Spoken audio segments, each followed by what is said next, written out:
Hey friends, welcome back. I'm Katie with the Butcher, the Baker, and the Queso Maker, and guess what? We're gonna make cheese today. We're gonna make some queso. Actually, not queso. It's, I don't know what the Italian word for cheese is, but we're gonna be making ricotta.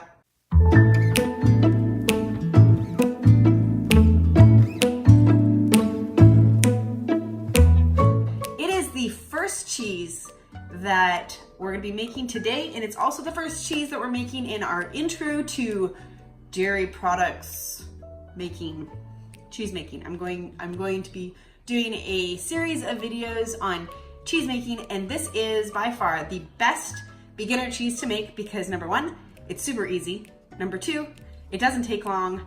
Number three, you don't have to have any special equipment. You just need a pot, a big bowl that fits over it, a thermometer, a whisk or a spoon or even a rubber spatula would work, a clean plate to put it on, a colander, and either some cheesecloth, butter muslin, or even a tea towel, something like this. So anything that can catch the curd and let the whey fall through, because after we're all done with this, we are going to strain it out and get the whey out, and then it's going to be the ricotta cheese that you know and buy at the store. So that's all you need. So very basic materials to make your first cheese. I'm again using my double boiler so I'm not scorching my milk. We're using a gallon of milk today because I'm making a giant lasagna for some friends coming over today, and there's as many ricotta recipes out there as there are probably bread recipes because it's not complex. All you're doing is you're adding an acid to the milk to, because we're not culturing it, we're just curdling it, that's the word. We're curdling the milk into curds. So this is why it's the best first cheese to make, because you get an introduction to the curdling process and how milk reacts to acids. Today we're using 80 milliliters or 80 grams if you're weighing it out. I think it's a quarter cup plus a tablespoon and a teaspoon if you're American. So I'm slightly metric because I spent some time in Europe. So, but 80 milliliters, if you go on a scale, a kitchen scale, and you measure 80 grams, that's the same weight. And I'm pretty sure, isn't it? Vinegar, Is it different? the vinegar would have to have the same mass as water. Never mind. So let's weigh it. Okay, we had one of those, wait a second, I'm going on the internet stating a fact that I haven't verified yet. So we verified that our 80 grams or 80 milliliters of vinegar was indeed exactly a quarter cup, a tablespoon, and a teaspoon. So it also came out to about a third of a cup, but I like to weigh everything because that's what's gonna be consistent is weight. So while your milk is still cold, you're going to add your acidifier. So I'm going to add my vinegar. So then, queso maker, quick question. If we're using vinegar to acidify our milk, would it be possible to use other acidic substances in order to make ricotta? I'm so glad you asked. Yes, you can, and I was just about to share that little tidbit of information while we're waiting for our milk to come to temperature. So you can use anything that's acidic. The more acidic it is, the less you use, and that's one of the key factors of having a sweet ricotta, like that's not having a sour flavor, versus one that just really is almost acidic flavor because you've used too much acid. And so I have used orange juice, which was really good. I've used lemon juice. I have not used wine, but you can use wine, but wine is not as acidic as vinegar, so you have to use more. And I think it's more like half a bottle of wine to actually get it done. But it turns the ricotta a beautiful purple. So if you are doing a recipe that you want some color in there, it would really add to that. What about the tears of your defeated enemy? Are those bitter enough? I don't know. Okay. But you can also use citric acid if you have powdered citric acid. It's only a teaspoon of citric acid for a gallon of milk. And you can scale this recipe down if you want. I will be posting the recipe in the description. So we're gonna be heating our milk up to 185 to 195 degrees. Now it's already been acidified, and so it's going to be curdling. And now, then once it curdles, you want to be able to cook the curds. So they're going to have a harder texture, and that's what everyone knows as ricotta.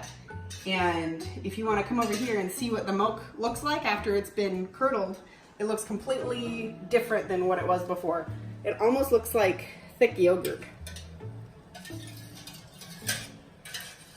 So as the milk comes up to temperature, you're going to see a little more curds forming. Right now it's just kind of thick. And I don't like to stir my ricotta a lot when I'm heating it, just enough to stir it and get rid of the thermocline, the milk that's hotter on the outsides than on the inside. So we're not making eggs here. You know, we are just treating the milk pretty gently. And as it gets hotter, which my water in my pot down here is boiling, and we are at 70 degrees with our milk, Fahrenheit. Freedom height. Freedom height. Well, I just wanted to say, you know, we're going to be using Fahrenheit here. It's 20 degrees Celsius. As we heat it and as it comes up to temperature, it's going to be looking more and more like there's going to be a mass, and then there's going to be a yellow whey that's going to be separating out of it. And so you're going to see the whole process of cheese making. No way. So as you saw before, when we were only at about 60 degrees, it hadn't released its whey. Now we're at 100 degrees, and we already have somewhat of a curd mass on the top forming, and you can see the whey separating. Obviously it's not done up to the entire mass, but as it heats, it's going to change that. So we're getting closer. Now, can you speak to the history of ricotta a little bit? It's my understanding that ricotta was traditionally a second curdling after the production of mozzarella. So they would take the whey from the mozzarella, acidify it, and make a simple second cheese off of the first curdling? You can. So the whey off of mozzarella was traditionally used, and there's still some milk proteins left over from the cheese making process. So it's called whey ricotta. No whey, beat you to it.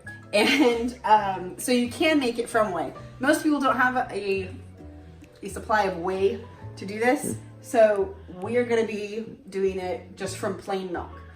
You can add like a half a cup of cream to it if you want a little bit thicker ricotta. Some people add it to it after to kind of get it to a creamy texture, almost what you would do with cottage cheese. So it's easily done with either whey or milk. And I'm just using whole milk, and it's pasteurized from the store. It's gonna be way better if it was raw milk, but I don't have any yet, so.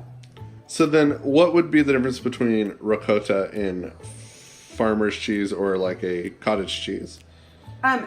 It's really not that much different. The farmer's cheese, well, it depends on where you are. The Polish farmer's cheese, you actually curdle the milk, you clabber it, which means you leave it out overnight for it to curdle first. Then you cook it, and it makes a cheese. And what's that glorious Polish farmer's cheese called? Twaróg. There you go. Which I'll do a video on it when I have my fresh cheese.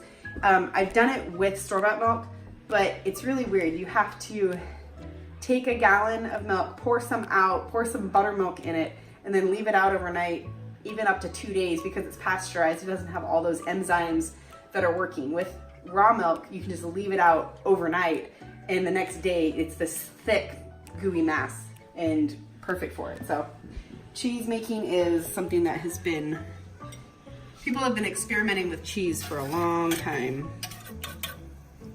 So we are at 185 degrees. Ooh, hot. And as you can see, the milk has become cheese. See that? That's the whey. That's like dead humor cheesy right there. Oh yeah.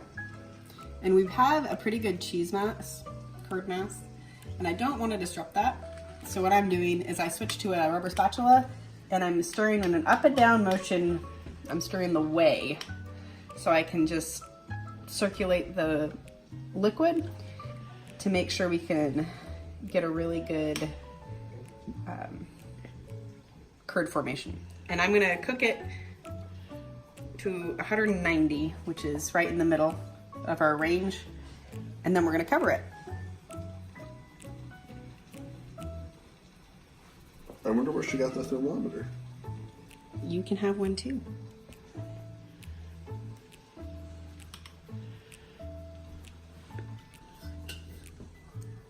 So we are at 190, so I'm going to take the thermometer out and we are going to cover it and take it off of heat, which for me Do you remove it from the double boiler? is I have to remove it from the double boiler. Ooh, sorry, my bum was in the way. You may have a banana in a minute, buddy. So that's just going to sit for 10 minutes. And what that's going to do is it's going to let the curd mass collect together and solidify. So does that make for a firmer, more cohesive ricotta? It does. And it also makes it easier to strain out because the curds are stronger and they're less likely to get squeezed through. So what you're saying is the curds can handle the strain? Did I mention my favorite part of my husband is how he makes me laugh? And what was your least favorite part about your husband? His jokes. Okay, so our 10 minutes has elapsed, so we're going to transfer this to our colander lined with damp, this is butter muslin. You can use, like I said, a tea towel, cheesecloth, as long as it's just folded in half. That way you can make sure you keep your curd.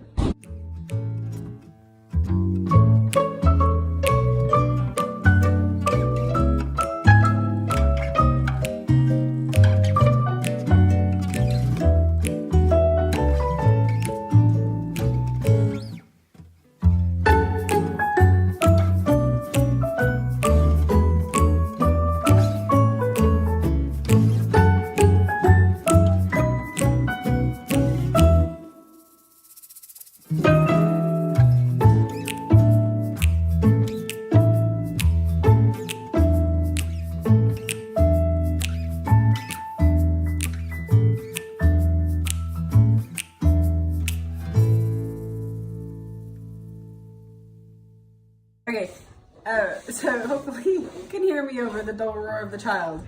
So with this, it makes quite a bit of whey. So I'm going to take it out of this pot and allow it to drip over an empty pot, because otherwise you're gonna have a lot of whey that's not gonna come out. And as you can see, there's tons of whey. Now, I used to cool this and actually give it to my chickens. You can feed it to pigs, you can use it in soups, you can use it in breads, you can use it in all sorts of things. I generally don't because it's just a pain to remember to use it. So there's still, you can probably do one more batch of ricotta out of this if you really, really wanted to, but it's probably all taken out. And so we're just gonna let this drain. Oh, that's right, sorry. No, we're not. We need, hey, you're in the, what are you doing?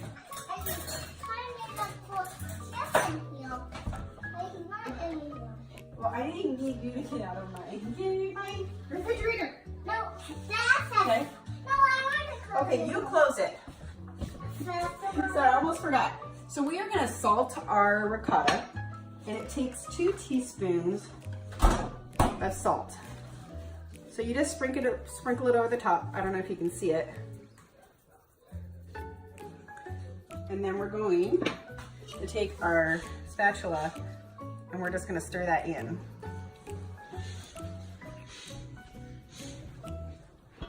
And honey, what is the purpose of salt in recipes? Salt is to enhance flavors. It is not a flavor itself. It looks like Cottage cheese. ricotta. Cottage cheese is bigger than curds.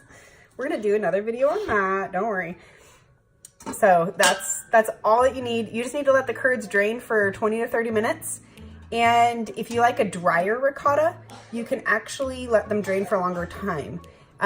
One of the things that I like to do so that we make sure we get a full draining is I actually will tie this just with a regular Overhand knot. knot.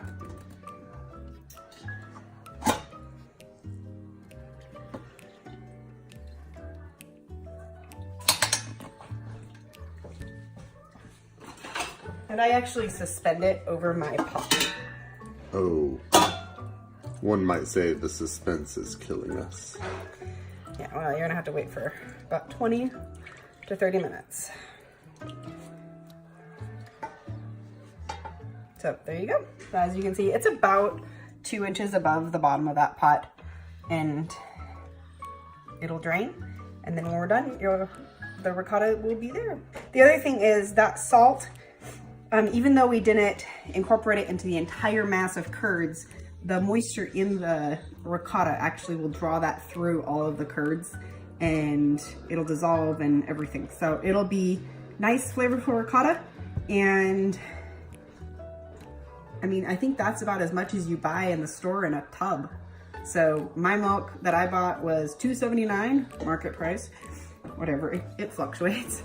I think ricotta, when I looked, it was like $5.49 for a little pint tub. This is a great first cheese to make.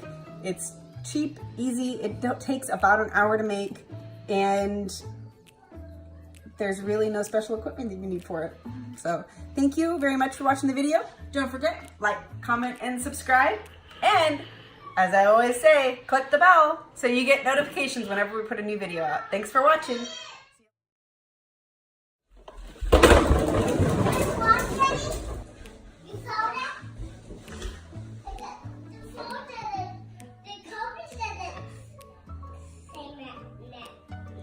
Okay. Right, the carpet doesn't make the same noises. Okay. Can you make noise?